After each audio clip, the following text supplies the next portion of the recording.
Goldilocks and the Three Bears, retold and illustrated by James Marshall.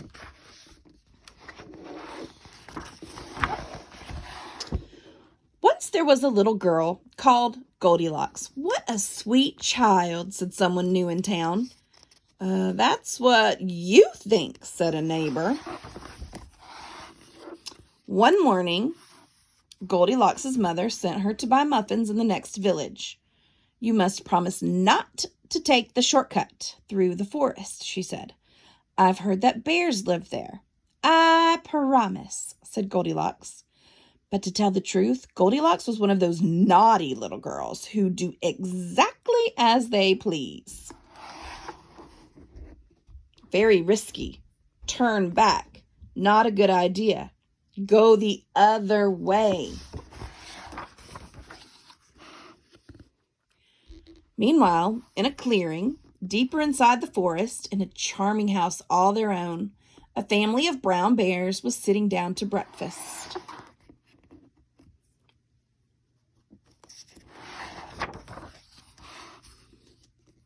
"Patooey!" cried big old Papa Bear. "This porridge is scalding. I've burned my tongue." "I'm dying!" cried Baby Bear. "Now really," said Mama Bear, who was of medium size. "That's quite enough." "I know," said Papa Bear. "Why don't we go for a spin while the porridge is cooling?" "Excellent," said Mama Bear. So they got on their rusty old bicycle and off they went. Tra-la-la-la-la. A few minutes later, Goldilocks arrived at the bears' house.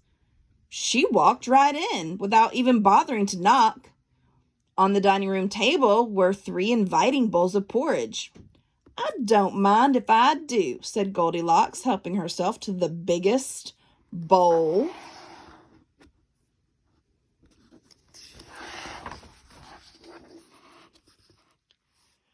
But the porridge in the biggest bowl was much too hot. "Patooey!" cried Goldilocks, and she spat it out. Next, she tasted the porridge in the medium-sized bowl, but that porridge was much too cold. Then Goldilocks tasted the porridge in the little bowl, and it was just right. Neither too hot nor too cold. In fact, she liked it so much that she gobbled it all up.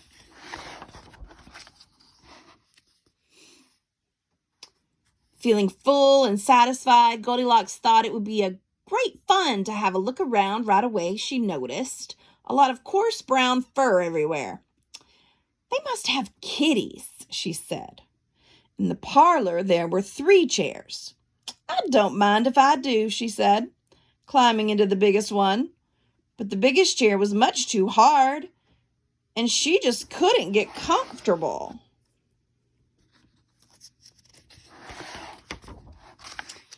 Next, she sat in the medium-sized chair, but that chair was much too soft. She thought she might never get out of it. Then Goldilocks sat in the little chair, and that was just right, neither too hard or too soft. In fact, she liked it so much that she rocked and rocked until the chair fell completely to pieces. Now, all that rocking left Goldilocks quite tuckered out. "I could take a little snooze," she said. So she went to look for a comfy place to nap. Upstairs were 3 beds. "I don't mind if I do," said Goldilocks, and she got into the biggest one. But the head of the biggest bed was much too high.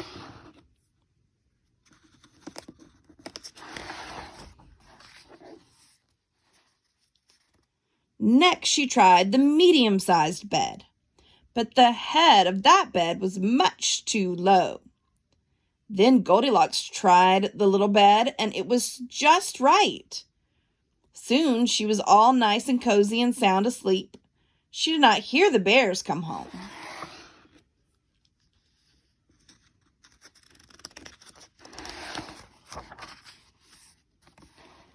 The 3 bears were mighty hungry, but when they went in for breakfast, they could scarcely believe their eyes. "Somebody has been in my porridge," said Papa Bear. "Somebody has been in my porridge," said Mama Bear. "Somebody has been in my porridge," said Baby Bear, "and eaten it all up."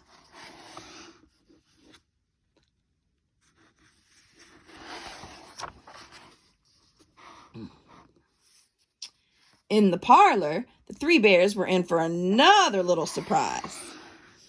"Somebody has been sitting in my chair," said Papa Bear. "Somebody has been sitting in my chair," said Mama Bear.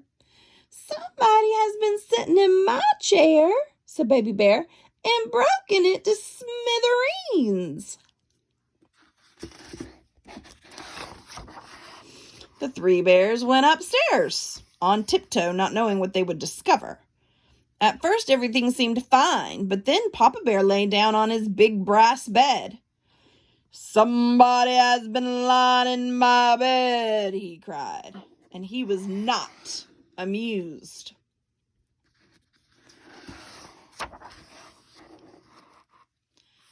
"Egads!" cried Mama Bear. "Somebody has been lying in my bed." "Look!" cried Baby Bear. "Somebody has been lying in my bed and she's still there." "Now see here," roared Papa Bear. Goldilocks woke up with a start, and her eyes nearly popped out of her head. But before the bears could demand a proper explanation, Goldilocks was out of bed, out the window, and on her way home. "Who was that little girl?" asked Baby Bear. "I have no idea," said Mama Bear. "But I hope we never see her again." And they never did. Goldilocks and the 3 Bears, retold and illustrated by James Marshall.